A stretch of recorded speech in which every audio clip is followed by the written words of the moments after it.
fucking reeks like fish out here.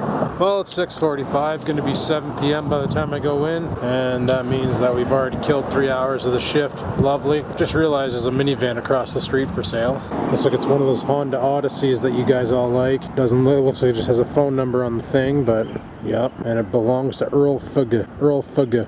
Figured I'd come outside for some fresh air because the air in the building's so damn stale. It put Bruce to sleep again, and I had to tolerate his snoring, and he sounds like a backfiring Stihl chainsaw.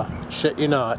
So something I definitely need to tackle on my car is the rot spots. Look at the fucking bottom of my door, eh? Just chewed. Probably dick. Get back there too. Probably take off that plastic piece on the bottom and then really get in there and get her done. But yeah, every time I see a G6, I always see these exact same spots rotting out. Rear dog ear, around the doors. On my old Ford, it was all, that was the trouble area right there. That was the trouble area there and there. On this car, it's there, there, and there. And like the maintenance guy, he has the exact same car, color, everything, except for his is a 2009, and he's already done the body work on the rear quarter, and it's already dicked. I think it's the way the wind rushes up against the car. They call these dog ears because they hang out, and I guess because it's always getting blasted with road sand and whatnot, it just kind of cocks over the paint. I don't know, but my tire's looking a little lower. Might have to zap it a little bit tonight, for frig sakes. Oh, that car's a pain in the cock. So far tonight I've only had 2 calls. One call was a 611, which they called from the phone line that was obviously broken because I just got a ring no answer. And the second one was a guy who said his DSL didn't work, but he could barely hear me because his phone was so damn scratchy. So I told him to start there first. Yup, Saturdays and Sundays, man. Deader than a doornail unless something blows up. So on my time off, what I might do is go over to the body shop store and buy some body shop parts and like primers and the proper color-coded paint for that car. We'll clean all that rot up and respray it and do the body work on it. I don't know what the other side looks like. It's probably just as shitty. My grill paint job didn't really hold up that well either, eh? Son of a bitch. Yeah, this side's not as bad, but it is pretty bad right there. So I'll clean that up too. If I have to, I'll throw some friggin' cheese into it. Not a big deal, not a big deal. I'm good with working with fiberglass. Doesn't look too bad in the back. A couple scarf marks here from shopping carts and a little bit of wheel well rot. Not a big deal. Back bumper's all plastic, should be fine. Like this wheel well here has zero, well, has a little bit of rot right there that I'll treat, but not a big deal. But down there's a problem area, and then here along the door, big time problem area.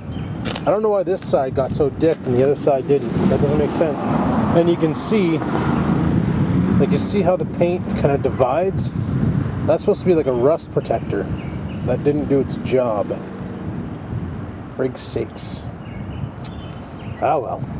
As far as the brakes go, they should be fine. Like I just had them done last year in the fall when I had the suspension problem fixed, which didn't get fixed. I just paid for it. So, yeah, that should be fine. I don't know. This friggin' thing, man. They sure don't make cars last like they used to. That's one thing for sure. It's just too damn windy outside to film.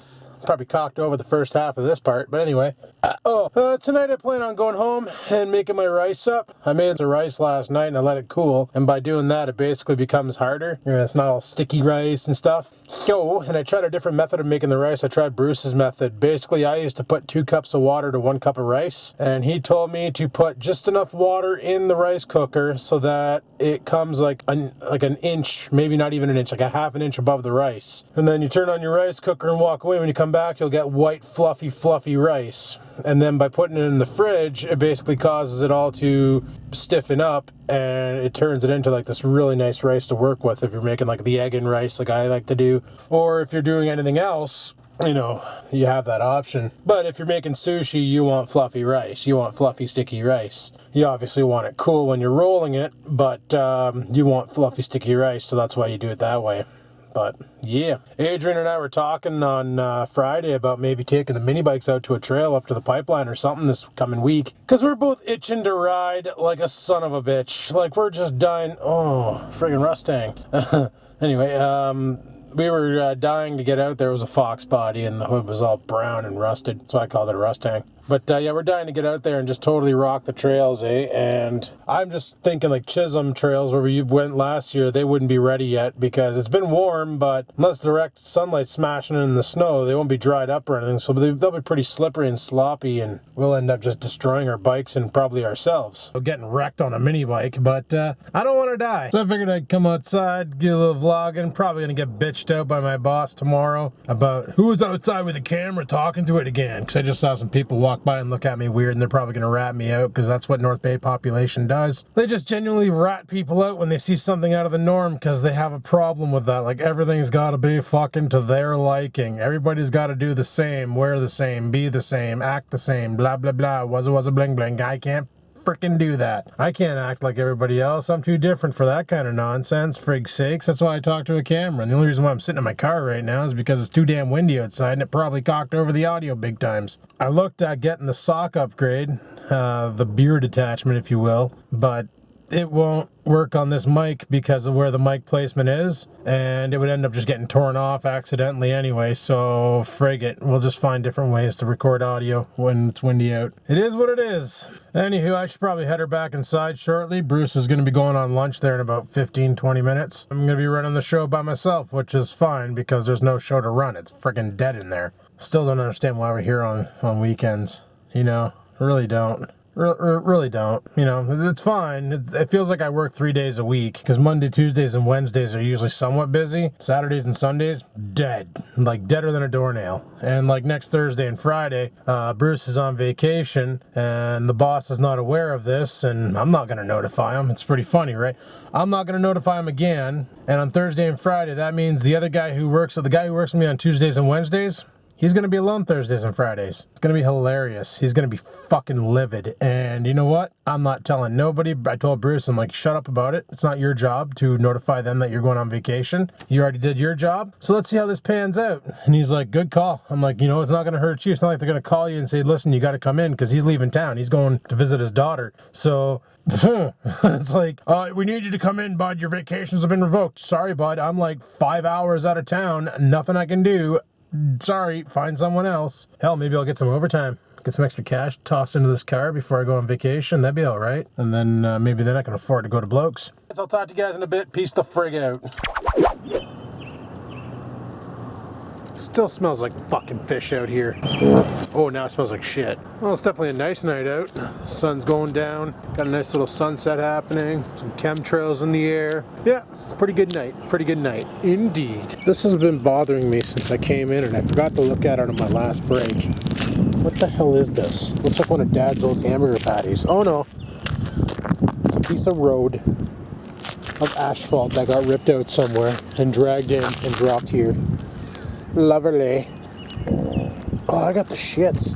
So far tonight I had another call. This is a weird one. Buddy's phone line wasn't working, but his DSL was. Obviously the line's fine. Something on our end. Escalated it to our field techs and they'll look into it. Blah, blah, blah. Not a big deal. Fall reggae. I have the worst craving right now to go get a bag of Doritos. I'm not gonna do it, but man, that craving is fucking strong. I just need to work through it and realize that after I get off lunch, 3 hours and 45 minutes or 3 hours and 15 minutes left before I get to go home, at which point I will have myself probably some of that rice, which tonight I plan on banging out and doing a cooking with the hobo video with. So that should be pretty awesome. I hope this turns out well. That'd be a shame to waste that much rice on a failed project. It's not even from a recipe. It's just me farting around, farting a bunch of ingredients together and making something. If I had some Italian sausage, I hear it. Oh, there they are. Friggin' motorbikes.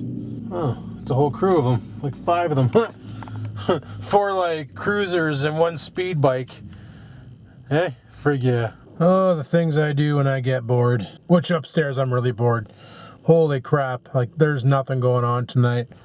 It's so dead in there, it's brutal. And we're out of freaking drinking water, which is the other reason why I was contemplating on going to the store, was to get something to drink, because they keep the Culligan bottles locked up downstairs, and on the weekend we don't have access to them. So if somebody doesn't bring up a fresh one on Friday and it goes dry on the weekend, we're fucked. Now, of course, there is the tap water, but if you've seen how brown that shit is coming out, you wouldn't want to drink it either. Keep in mind, people, this building's so old it farts dust. Oh yeah, I want to show you something here. Okay, you see that black stuff around the ledge?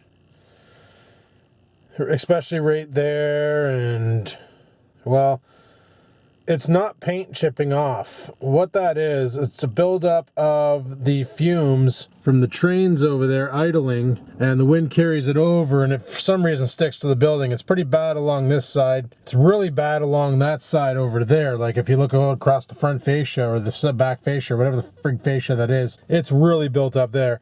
But along this side over here, it's not too bad. Literally all it is just diesel buildup from the trains idling. Well, we had this situation in the past where this guy came over and he insisted that it was alien mold people. He hummed and hawed about it. He went to the friggin' city hall and got a friggin' try to get some sort of a order or I don't know, basically get the law involved to force us to clean it off as it was an alien mold, and if you inhaled it you would get infected with an alien fungus that would then grant the alien beings hovering this planet to gain mind controls over your body.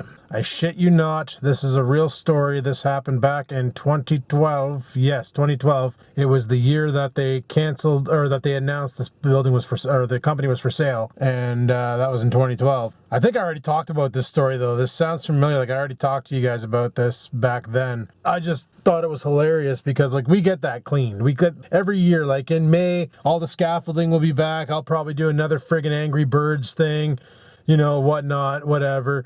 And they get the guys, they go up there and they scrub it all clean and take it all off just to avoid Captain Paranoia Pants to lose his shit. It's alien mold, and if you inhale it, the alien beings invading the planet will have mind control over the humans. Well, it does kind of explain a lot of the people in this fucking town, though. He could be onto something. Holy shit, for a half a second there, I thought Slim was at the gym working out, but then I realized he lives in, like, Windsor, and his truck's a Sport. Apologize for that. So for shits and giggles, I talked to my bank about interest rates, and I know I'm talking about minivans again, but that's because I'm still on the hunt for a potentially good deal. I'm also waiting for an email back from our union rep about this place here because honestly, I want to know how long I'm going to have a job, and being left in the dark, that's not right. They're like, it could take up to 2 years. Well, not could. Tell me, am I going to have a job next year this time or not? Because I kind of sort of want to know. Oh, just dicking around here on Instagram, and I posted this here. I just shot it right now, like right up there. Holy freak, look at the vape residue behind my gauges. Lovely. Anyway, so I hashtagged it Vapedicted, and if you click on it, it shows you everything else hashtagged Vapedicted. And this is by Night of Fack. And this was posted 3 weeks ago. Hashtag Vapedicted, right? But if you go down to the bottom, the first item ever done with Vapedicted was me posting, I vape while I poo. So apparently I started the Vapedicted trend on Instagram, so that's kind of neat. This guy here's got a butterball. Who's this? This is Social LTXTC. There's my DNA 30 powered flamethrower. Yup. The one that caught fire. Fuck's sakes. And this is probably one of mine too. Yup. That was a good setup. I like that setup. That was a good setup. This one here is by Champ Truix, Vapedicted. This one here is by Social LTXTC again, Vapedicted. Awesome. Honestly, never understood the point of hashtagging until now. I didn't realize that you can click on them and find similar posts, and you totally can. So that's pretty friggin' awesome. But anyway, people, it's getting near the end of my lunch. I gotta get back inside and bang out the rest of this shift and then head home and bang out some dirty rice. So, tonight should be awesome and everything else. So I will talk to you guys, once I get out of here at midnight. So until then, holy fuck, man, Chrysler 300s look awesome with their low beams on. Peace the frig out. Alrighty, people. It's finally 12:03 a.m. The weekend of boredom is done. Sweet. First, I want to go to Sobeys, and I got to get some shit. Then we're going to go home and make the rice. Let's do this. Alrighty, we got everything we needed. Let's get the frig out of here. Oh, shit. Look at that in front of me. It's one of those Mitsubishi Mirages. Little three-banger car. I call them Pop-Tarts. Frig sakes. Anyway, let's get out of here and go home. But on my way up here, I would have gotten a video of it, but I didn't want to be all friggin' whipping my camera out while driving by the cops. But in front of me there was a cop SUV, fuck whatever. Anyway, so the cop basically there was a guy in a Mustang. It was one of the older like 2000 series before they went to this new model. Not this new model, but like, you know, before they got all bubbly, when they had this like super aggressive front end, before they looked like the classics. Oh, sorry, I'm all congested. The girl in front of me at the cash had some serious perfume going on, and it's just fucking with my sinuses and throat. But anyway, obviously he had a really good, nice tuned exhaust, and she was pretty barky. I'll give her that. She was pretty barky. God knows what he's got under the hood. And he saw the cop, and you could tell he was doing his best to keep the decibels down and try not to be an arsehole. But then we came up to Algonquin Hill, and she's a pretty steep incline. So I guess his car ended up down gearing, or he down geared, or whatever it was, and the revs got up there, and the car started just boom, like really fucking loud. Like, it was amazing. It made me look around for a bit, going, holy shit, this sounds like it's like behind me, but I know it's in front of me. I can see the damn car. Well, the cop decides to flip on the cherries and pull the son of a bitch over. Like, fuck, really? Because he had to chime up because he does have a loud exhaust? No, I don't know if he's getting pulled over because the cop was following him for a bit, and just, you know how they do that. It's like you did an infraction back by my work, but they pull you over at Sobeys. They just follow you and make you sweat for like 15 minutes. Or if he was nailing him for the loud exhaust notes, which I think is stupid because, like, okay, yeah, it's a loud exhaust and all, but it's not like he intentionally meant to do it to show off or anything. Like, he had to down gear. He had to freaking get up the hill, for frig's sakes, get off his ass. You know, if the cop wasn't there, it still would have happened, and not a big deal. Like, I have jack holes by my house. One guy drives a Lancer Evolution or a Lancer Ralliart. Either way, it's got a turbo under the hood. And that son of a whore flies by my house at 3 in the morning, just revving the ball bag off of her, doing like, it's a 50 zone, or a 40 zone, sorry, it's residential, it's a 40 zone. And you know, he's like, boom, boom, boom, and it pisses Oreo right off. Like, he gets so friggin' bitey when that happens. So it's like, it's okay for that guy to do that around my house, but this guy here does it up Algonquin Hill, which is theoretically classified. It used to be a highway. It used to be Highway 11 North, but now it's just Algonquin. You know, this guy's in shit, but maybe he was doing something before that I didn't see and the cops saw, and they're just tailing him for a bit, just to make him sweat his balls off before they actually yanked him over and fucking fined him, or gave him a warning, or whatever the hell. But pretty dick nonetheless. Pretty dick nonetheless. So anywhoozle, I'm gonna go home, and we're gonna let Stupid out, let him take a shit, and do what he's got to do in the backyard. And then, yeah, we're probably gonna bang out some dirty rice. Oh yeah. First, I want to empty off this memory card so I have a clean card to do the video for cooking with the hobo. And yeah, we're gonna make another cooking with the hobo video. People seem to like watching those, so I don't mind making them. I should clean up my kitchen a bit first, but that'll happen. That'll happen. Anyhoozle, once we get home, we'll get into this, and I'll talk to you guys when we get there. Alright, I'll let him out because he's really got to go. You can tell because he barely clears the step and he's already in P mode. But look at this shit. Fucking lights are on in the garage again. Thought I disconnected these son of a whores last night. Fuck, does that ever brighten up the garage though, eh? My goodness. Oh, I nicked it. Oh, it's because the ground wire's right fucking there. Jesus, that was annoying. But yeah, does that ever make a difference out here, eh? And it's like, oh, super bright. That's pretty cool. I don't want to leave that on. We'll have plenty of time to dick with this fucking thing come my holidays. Doesn't mean I'm not going to work on it in the meantime. Just means we're going to have plenty of time to work on it later on too. That's what I plan on doing with my holidays. Spending it tinkering and working on things and getting things fixed. And God, you look psycho. Look at this fucking thing. Jesus. Anyway guys, that's going to be all for today. I'm going to go and empty this camera, and then we're going to get filming a cooking with the hobo, and that should be awesome because, well, that'll give me lunch for the rest of the week and snacks for I must have left iSpy running because that's totally happening. See how it's flashing? That means it's being captured somewhere. Right on. But yeah, I'm going to shut her down, call her quits for now, and carry on another day. So big time thanks for watching. Hopefully you enjoyed the show. Any questions, comments, concerns? Down below they go. And until next time, people, I keep on vlogging, yo!